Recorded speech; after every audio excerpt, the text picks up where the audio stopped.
Hello everyone. మీలో ఎంతమంది మీ మదర్‌ని మిస్ అవుతున్నారో కామెంట్‌లో చెప్పడం మర్చిపోవద్దు. అండ్ చాలా స్పెషల్ అమ్మ, ప్రతి ఒక్కరు కూడా చాలా స్పెషల్‌గానే ఉంటుంది కదా! సో, నా దగ్గర మా అమ్మ వచ్చి ఆల్మోస్ట్ 6 ఇయర్స్ అయిందనమాట. అండ్ వచ్చింది పానీపట్‌కి. ఫస్ట్ టైమ్ వచ్చింది. చాలా అంటే చాలా హ్యాపీ. అసలు 1 మంత్ ఎలా గడిచిపోయిందో అర్థం కాలేదు. అసలు అలా కళ్ళు మూసి తెరిచేలోపే 1 మంత్ అయిపోయింది. అసలు ఏం టైం స్పెండ్ చేసాం, ఏంటిదో అసలు ఏం అర్థం కాలేదు అమ్మ వెళ్ళిపోయిన తర్వాత. అసలు అన్నీ గుర్తు తెచ్చుకుంటే అసలు టైం స్పెండ్ చేసింది చాలా తక్కువ అనమాట. మేమిద్దరం మాట్లాడుతుంటే పిల్లలొచ్చేసి నాతో మాట్లాడట్లే అని వాళ్ళు అలగడం.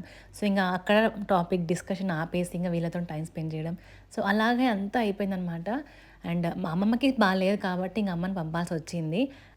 నాకైతే చాలా ఎమోషనల్ అనిపించింది. బికాజ్ మళ్ళీ ఇంత దూరం అమ్మ రాదు అని. అంటే ఢిల్లీ, వరంగల్ దగ్గరనే. కాకపోతే జర్నీ అనేది ఉంటది గదా! సో, అది ప్రతిసారి మనం చేయలేము.